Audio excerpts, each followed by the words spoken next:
അസ്സലാമു അലൈക്കും വറഹ്മത്തുള്ളാഹി. ബിസ്മില്ലാ വൽഹംദുലില്ലാ വസ്സലാത്തു വസ്സലാമു അലാ റസൂലില്ലാ വഅലാ ആലിഹി വസഹ്ബിഹി വമൻ തബിഅഹും ബിഇഹ്സാനിൻ ഇലാ യൗമിദ്ദീൻ. അമ്മാ ബഅദ്. ബഹുമാന്യ സുഹൃത്തുക്കളെ, സഹോദരങ്ങളെ, അല്ലാഹു സുബ്ഹാനഹു വ തആലയുടെ വിധിവിലക്കുകൾ ജീവിതത്തിലുടനീളം പുലർത്തി ജീവിക്കാൻ നമുക്ക് അല്ലാഹു തൗഫീഖ് നൽകുമാറാകട്ടെ.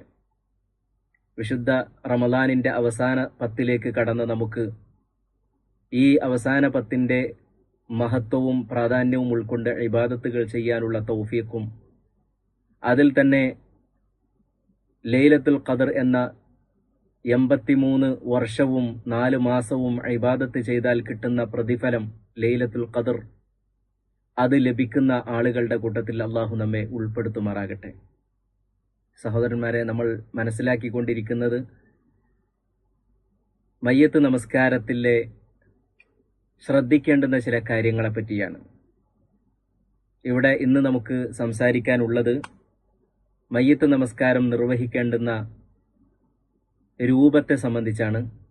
അഥവാ മയ്യത്ത് നമസ്കാരത്തിന് വേണ്ടി നിൽക്കുന്ന സന്ദർഭത്തിൽ എങ്ങനെയായിരിക്കണം അത് സംഘടിപ്പിക്കേണ്ടത് എന്നതിനെപ്പറ്റി. നമുക്കൊക്കെ അറിയാം, ജമാഅത്തായിട്ടാണ് മയ്യത്ത് നമസ്കാരം സംഘടിപ്പിക്കേണ്ടത്. അതാണ് ഫറളായിട്ടുള്ളത്. മയ്യത്ത് നമസ്കാരം റസൂലുള്ളാഹി സ്വല്ലല്ലാഹു അലൈഹി വസല്ലമയുടെ കാലഘട്ടത്തിൽ സംഘടിപ്പിച്ചതൊക്കെ ജമാഅത്തായിട്ട് തന്നെയായിരുന്നു. പ്രവാചകൻ സ്വല്ലല്ലാഹു അലൈഹി വസല്ലം സ്വഹാബത്തിനെ കൂട്ടി ജമാഅത്തായിട്ടായിരുന്നു നമസ്കരിച്ചിരുന്നത്. ഇനി ആരുമില്ലാത്ത ഒരു സന്ദർഭത്തിൽ ഒരാൾക്ക് ഒറ്റയ്ക്ക് വേഗത്തിൽ പോകേണ്ടി വന്നു, അങ്ങനത്തെ ഒക്കെ ഒരു സന്ദർഭത്തിൽ വേണമെങ്കിൽ ഒറ്റയ്ക്ക് നമസ്കരിച്ചാലും നമസ്കാരം ശരിയാകുന്നതാണ്. ഒരാൾ ഒറ്റയ്ക്കേ ഉള്ളൂ എന്നതുകൊണ്ട് അദ്ദേഹത്തിന്റെ പ്രാർത്ഥന നമുക്ക് കിട്ടാതെ പോകരുത്. അദ്ദേഹം നമസ്കരിക്കട്ടെ. ഇതാണ് നമ്മൾ ശ്രദ്ധിക്കേണ്ടുന്നത്. നബി സല്ലല്ലാഹു അലൈഹി വസല്ലം മരണപ്പെട്ടപ്പോൾ ഓരോരുത്തരും ഒറ്റക്കൊറ്റക്കായിട്ട്, ഒരാള്, രണ്ടാള്, മൂന്നാള്, അങ്ങനെയൊക്കെയായിരുന്നു വന്ന് നമസ്കരിച്ചിരുന്നത്. അതൊക്കെ ചരിത്രത്തിൽ സ്ഥിരപ്പെട്ട കാര്യങ്ങളാണ്. അതുകൊണ്ട് ഒറ്റക്ക് നമസ്കരിച്ചാലും മതിയാകും. എന്നാൽ പ്രവാചകന്റെ ജീവിത കാലഘട്ടത്തിൽ പ്രവാചകൻ പഠിപ്പിച്ചിട്ടുള്ളത് ജമാഅത്തായിട്ട് നമസ്കരിക്കുന്നതാണ്.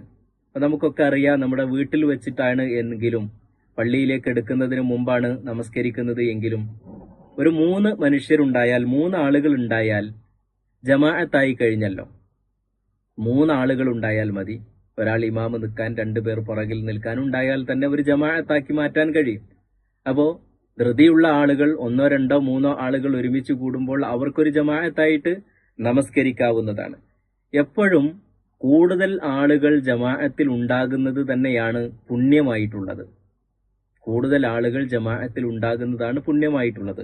റസൂലുള്ളാഹി സ്വല്ലല്ലാഹു അലൈഹി വസല്ലം പറഞ്ഞു, മാ മിൻ മയ്യിത്തിൻ തുസല്ല അലൈഹി ഉമ്മത്തുൻ മിനൽ മുസ്ലിമീന യബ്ലുഗൂന 100 കുല്ലുഹും യശ്ഫഊന ലഹു.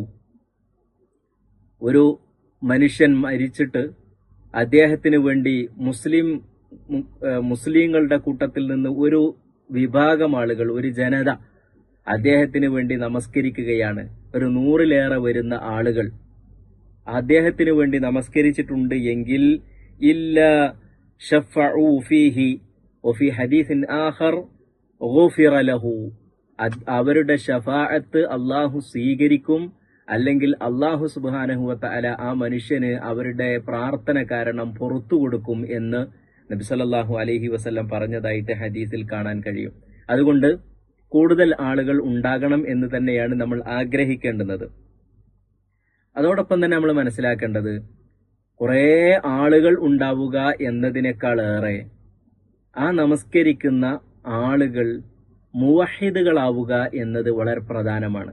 അതുകൊണ്ട് തന്നെ നമ്മുടെ ഒരു സഹോദരൻ മരണപ്പെട്ടിട്ടുണ്ട് എങ്കിൽ മുവഹിദുകളായ നമ്മളൊക്കെ ആ ജനാസയിൽ പങ്കെടുക്കാൻ വേണ്ടി ശ്രദ്ധിക്കണം. അതേപോലെ തന്നെ കൂടുതൽ തൗഹീദുള്ള, ഈമാനുള്ള ആളുകളെ നമസ്കാരത്തിൽ പങ്കെടുപ്പിക്കാൻ വേണ്ടി ആ വിവരം വിശ്വാസികൾക്കിടയിൽ കൈമാറ്റം ചെയ്യുകയും, ഇന്ന സമയത്താണ് നമസ്കാരം, ഇന്ന സ്ഥലത്ത് വെച്ചിട്ടാണ് എത്തിപ്പെടണം എന്ന് ആവശ്യപ്പെടുകയും ചെയ്യുന്നത് നല്ലതാണ്. കാരണം കൂടുതൽ ആളുകൾ ഉണ്ടാവുക എന്നത് നബി സല്ലല്ലാഹു അലൈഹി വസല്ലം പഠിപ്പിച്ചതാണ്. അതോടൊപ്പം ആളുകൾ തൗഹീദുള്ളവരാകണം, എണ്ണത്തെക്കാൾ കൂടുതൽ വണ്ണത്തിലാണ് പ്രാധാന്യം എന്നാണല്ലോ ഈ ഹദീസിൽ നിന്നൊക്കെ നമുക്ക് മനസ്സിലാക്കാൻ കഴിയുന്നത്. നബി സല്ലല്ലാഹു അലൈഹി വസല്ലം പറഞ്ഞു, മാ മിൻ റജുലിൻ മുസ്ലിമിൻ യമൂതു ഫയഖൂമു അലാ ജനാസതിഹി 40 റജുല. ഒരു മുസ്ലിമായ മനുഷ്യൻ മരണപ്പെട്ടിട്ട് അദ്ദേഹത്തിന്റെ ജനാസ നമസ്കാരത്തിന് ആളുകൾ പങ്കെടുക്കുകയാണ്. ലാ യുശ്രികൂന ബില്ലാഹ്. എത്ര ആളുകളാണ്? 40 ആളുകൾ. അവരാരും ഷിർക്ക് ചെയ്യാത്തവരാണ്, അവരൊന്നും ഷിർക്ക് ചെയ്യുന്നവരല്ല. ഇല്ല ശഫഅഹുമുല്ലാഹു ഫീഹി. അള്ളാഹു അവരുടെ ശുപാർശ സ്വീകരിക്കുകയും അദ്ദേഹത്തിന് പുറത്തു കൊടുക്കുകയും ചെയ്യുമെന്ന് ഇമാം മുസ്ലിം റിപ്പോർട്ട് ചെയ്യുന്ന ഹദീസിൽ കാണാൻ കഴിയും. അതുകൊണ്ട് ഇത് നമ്മൾ വളരെ ശ്രദ്ധയോടുകൂടി കാണേണ്ടുന്ന ഒരു കാര്യമാണ്. അതേപോലെ തന്നെ ഇമാമായി നിൽക്കുന്ന ആളുകൾ ശ്രദ്ധിക്കേണ്ടുന്നത്, തന്റെ കൂടെ നിൽക്കുന്ന ആളുകൾ കുറച്ചാണ് എങ്കിലും, കുറച്ച് ആളുകളെ ഉള്ളുവെങ്കിലും ആ ഉള്ള ആളുകളെ ഒരു 3 സ്വഫുകളാക്കി മാറ്റി നമസ്കരിക്കാൻ വേണ്ടി നമ്മൾ ശ്രദ്ധിക്കുക. അതിപ്പോ റൂമിലൊക്കെ വീട്ടിന്റെ ഉള്ളിലൊക്കെ വെച്ചിട്ടാണ് നമസ്കരിക്കുന്നത് എങ്കിൽ ആ ഒരു 3 സ്വഫ് നിൽക്കാനുള്ള ഒരു സ്ഥലം, 3 സ്വഫ് നിൽക്കാൻ എന്ന് പറഞ്ഞിട്ടുണ്ടെങ്കിൽ നമ്മൾ സുജൂദും റുക്കൂ ഒന്നും ഇല്ലാത്തത് കൊണ്ട് അത്ര ദൂരം ഒന്നും വേണ്ടതില്ല എങ്കിലും ഒരു 3 സ്വഫ് നിൽക്കാനുള്ള സ്ഥലം വിട്ടുകൊണ്ടാണ് മയ്യത്ത് വെക്കേണ്ടത് എന്നത് ഇതിൽ നിന്ന് നമുക്ക് മനസ്സിലാക്കാൻ കഴിയും. നബി സല്ലല്ലാഹു അലൈഹി വസല്ലം ഒരു സന്ദർഭത്തിൽ നമസ്കരിച്ചപ്പോൾ നബിയുടെ കൂടെ 7 ആളുകളെ നമസ്കരിക്കാൻ ഉണ്ടായിരുന്നുള്ളൂ. ആ 7 ആളുകളെ പ്രവാചകൻ സല്ലല്ലാഹു അലൈഹി വസല്ലം 3 സ്വഫാക്കി. മുന്നിലെ സ്വഫിലെ 3 ആളുകളെയും അതിനുശേഷം 2 ആളുകളെയും പിന്നീട് 2 ആളുകളെയും എന്ന നിലക്ക് നിർത്തിക്കൊണ്ട് നബി സല്ലല്ലാഹു അലൈഹി വസല്ലം അവരെ സ്വഫാക്കി മാറ്റിയത് ഹദീസുകളിൽ നിന്ന് മനസ്സിലാക്കാൻ കഴിയും. മറ്റൊരു സന്ദർഭത്തിൽ നബി സല്ലല്ലാഹു അലൈഹി വസല്ലം പറഞ്ഞു, മാ മിൻ മുസ്ലിമിൻ യമൂതു ഫയുസല്ലി അലൈഹി 3 സുഫൂഫിൻ മിനൽ മുസ്ലിമീന ഇല്ലാ ഔജബ. ഒരു മനുഷ്യൻ മരണപ്പെട്ടിട്ടുണ്ട് എങ്കിൽ അയാൾക്ക് വേണ്ടി 3 സ്വഫ് ആളുകൾ നമസ്കരിച്ചിട്ടുണ്ട് എങ്കിൽ അള്ളാഹു അവരുടെ പ്രാർത്ഥന സ്വീകരിക്കും എന്നാണ് ഈ ഹദീസിൽ നിന്ന് മനസ്സിലാക്കാൻ കഴിയുന്നത്. അപ്പോൾ കുറച്ചാളുകളാണെങ്കിലും 3 സ്വഫാക്കി മാറ്റുക, കൂടുതൽ ആളുകൾ ഉണ്ടാകാൻ വേണ്ടി ശ്രമിക്കുക എന്നീ കാര്യങ്ങളാണ് ഇതിൽ നിന്ന് നമുക്ക് മനസ്സിലാക്കാൻ കഴിയുന്നത്. അതുകൊണ്ട് നമ്മൾ മനസ്സിലാക്കേണ്ട വളരെ പ്രധാനപ്പെട്ട ഒരു കാര്യം കൂടി സൂചിപ്പിക്കുകയാണ്. അതായത് നമ്മുടെ നാടുകളിലൊക്കെ മയ്യത്ത് കുളിപ്പിച്ച് കഫൻ ചെയ്ത് ഒക്കെ റെഡിയാക്കി വെക്കും. പക്ഷേ ഒരാൾ വന്നിട്ടുണ്ടെങ്കിൽ നമസ്കരിക്കാൻ ചോദിച്ചാൽ ഒരു വിമ്മിഷ്ടം, ഒരു പ്രയാസം, എന്തിനാ പള്ളിയിൽ വെച്ചിട്ടാണ് നമസ്കരിക്കുന്നത് എന്നൊക്കെ പറയുന്ന ഒരു രൂപമുണ്ട്. പലരും ഉദ്ദേശിക്കുന്നത് വലിയ ഒരു ജമാഅത്ത് ഉണ്ടാകട്ടെ എന്നായിരിക്കും. പക്ഷെ അതോടൊപ്പം തന്നെ ഈ വരുന്ന ആളുകൾക്ക് ഈ ജമാഅത്ത് വരെ കാത്തു നിൽക്കാനുള്ള സമയമുണ്ടായിക്കൊള്ളണമെന്നില്ല. അതുകൊണ്ട് മയ്യത്ത് കുളിപ്പിച്ച് കഫൻ ചെയ്ത് നമസ്കരിക്കാൻ റെഡിയായി വെച്ചിട്ടുണ്ട് എങ്കിൽ ധൃതിയുള്ള ആളുകൾക്കൊക്കെ നമസ്കരിക്കാനുള്ള സൗകര്യം നമ്മൾ അവിടെ ഏർപ്പെടുത്തി കൊടുക്കണം. കാരണം ആരുടെ പ്രാർത്ഥനയാണ് അള്ളാഹു സ്വീകരിക്കുക എന്ന് നമുക്കറിയില്ല. അതുകൊണ്ട് ഈ വരുന്ന മനുഷ്യരുടെ കൂട്ടത്തിൽ ഒരാളുടെ പ്രാർത്ഥന സ്വീകരിച്ചാൽ അത് തന്നെയല്ലേ ആ മയ്യത്തിനെ സംബന്ധിച്ചിടത്തോളം ഏറ്റവും വലുത്.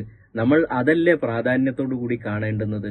അപ്പോൾ നമ്മൾ മയ്യത്ത് നമസ്കാരം കൂടുതൽ ആളുകൾ പങ്കെടുക്കാൻ, അത് തന്നെ തൗഹീദുള്ള ആളുകൾ പങ്കെടുക്കാൻ, 3 സഫുകളാക്കി നിസ്കരിക്കാൻ, ഇതൊക്കെ നമ്മൾ ശ്രദ്ധിക്കുന്നതോടൊപ്പം തന്നെ ഒരാൾക്ക് മയ്യത്തിന്റെ അടുക്കലേക്ക് വന്നിട്ട് നമസ്കരിക്കാനുള്ള ഒരു തടസ്സം ഉണ്ടാകാൻ പാടില്ല എന്നതുകൂടി നമ്മൾ മനസ്സിലാക്കി വെക്കുക. അള്ളാഹു സുബ്ഹാനഹു വ തആല കൂടുതൽ അറിയാനും പഠിക്കാനും ജീവിതത്തിൽ പകർത്താനുമുള്ള തൗഫീഖ് നൽകുമാറാകട്ടെ. അള്ളാഹു